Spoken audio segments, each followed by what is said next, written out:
Dr. B, pediatric neuropsychologist. And I'm Catherine Mukes, licensed professional counselor. And welcome to Let's Talk. Today we're going to be talking about the holiday season, which is upon us. Yes, it is. And it came way too fast, Dr. B, way too fast. It absolutely did. And we're going to be talking about some of the stressors that can be related to the holiday season and ways to cope with some of those stressors today. All right. So we know, the holidays are here and we're making plans, many of us.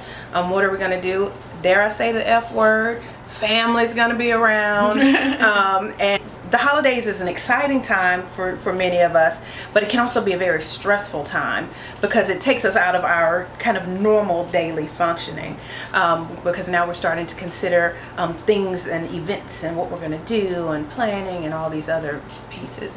And for some people, this is also just a tough time in general. Some people are experiencing dealing with holidays without family members. So maybe they've had a loss, or maybe there's just some disruption in the family system and people aren't together anymore like maybe they used to be. And so today we just want to talk a little bit about how to get through some of those times. We're going to give you just a few tips to help hopefully ease the stress and the pressure of the holiday season.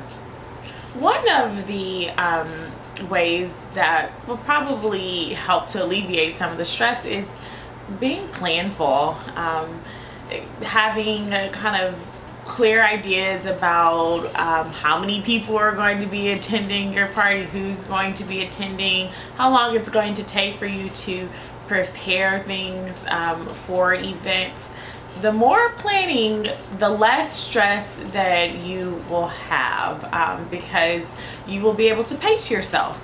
And if you plan accordingly and allow yourself enough time for hiccups to happen, little bumps in the road for you to correct. Right. And the thing about planning is having a kind of framework for what things need to happen, how things need to be taken care of. Because the fact is, we don't have absolute control over everything. And so being able to understand what things you can control, being able to put those things into place and let everything else kind of fall where it may. Because, again, that F word, you just never know what's going to go down. That's true.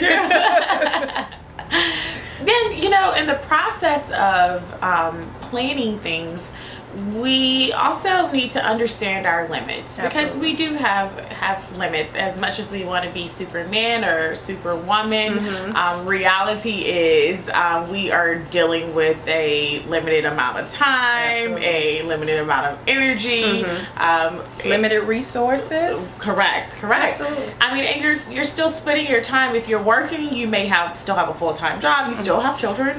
You still have a spouse. And on top of this, you're dealing with the added responsibilities that might come along with planning for events or different things for the holiday season.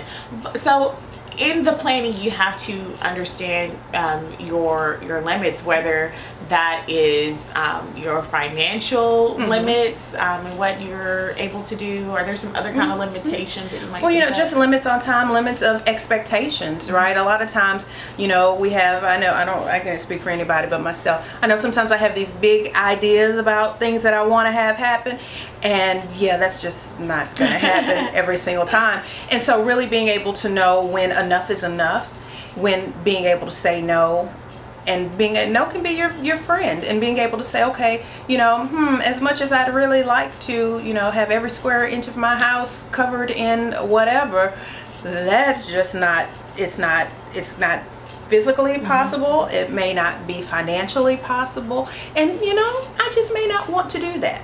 And so the answer is going to have to be no.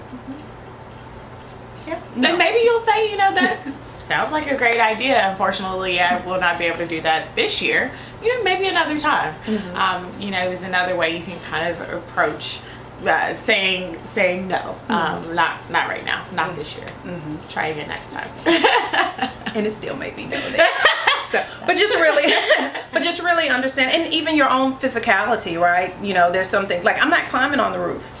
That's just not happening. And so understanding what's really feasible for you. What are your limits? You know, is standing on your feet for 10 hours gonna land you in the hospital for 2 weeks? Then is it really worth it? So really just understanding what your limits are from a financial standpoint, from a physical standpoint, and just even sometimes from a time standpoint as well. Exactly.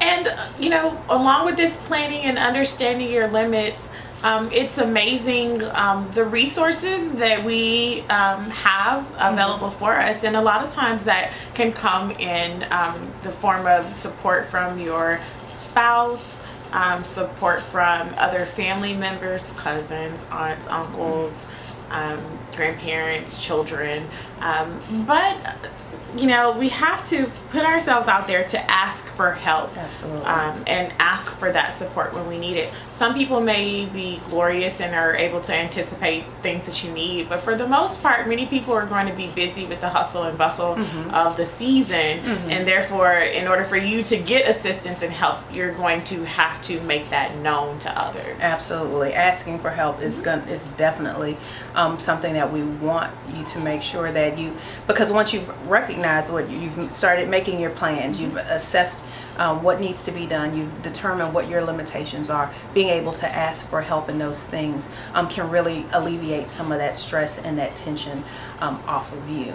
And along with asking for help, because while we do encourage asking for help from our loved ones for those to get things done, for some people this is a really hard time of the year for a lot of different reasons. Sometimes it's about loss and not having family around. For some people it's might suffer from seasonal affective disorders, where because the days have gotten shorter and the nights are longer, that we start to go through these emotional trying times.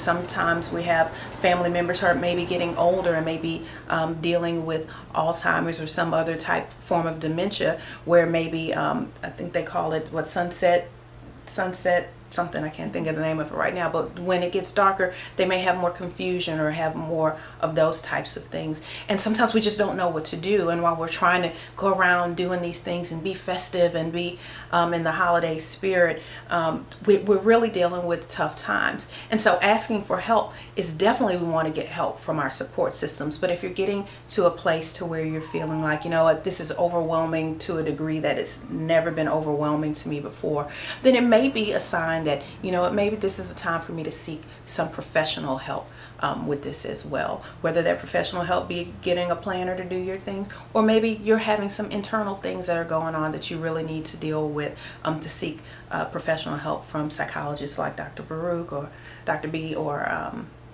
counselors like myself. Certainly, you know, it's very important that when we think about help, that we're thinking about it in multiple ways, not only with that planning aspect, but just remembering to take care of yourself. Absolutely. From a physical and a mental health standpoint. Absolutely. So those are just a few of the tips for helping you to cope with this holiday season. Number one, you want to plan ahead as much as you can. Number two, understanding your limitations and honoring yourself in that way. And number three, asking for help. All summed up into one nice little bow is we're saying, make sure you do what you have to do to take care of yourself during this holiday season. Absolutely. And we want to wish you all a very happy holiday season. And thank you for joining us today. Remember to like the post, to share the post with your family, friends in the world, even your enemies if you have them. I hope you don't. And don't invite them to your holiday festivities. Right. But leave us a comment too if there's things that you want to talk about, if you have questions or concerns. We'd definitely love to hear from you and be able to see what you'd like to see in some of our upcoming videos. Absolutely. Until next time, take care. Bye-bye.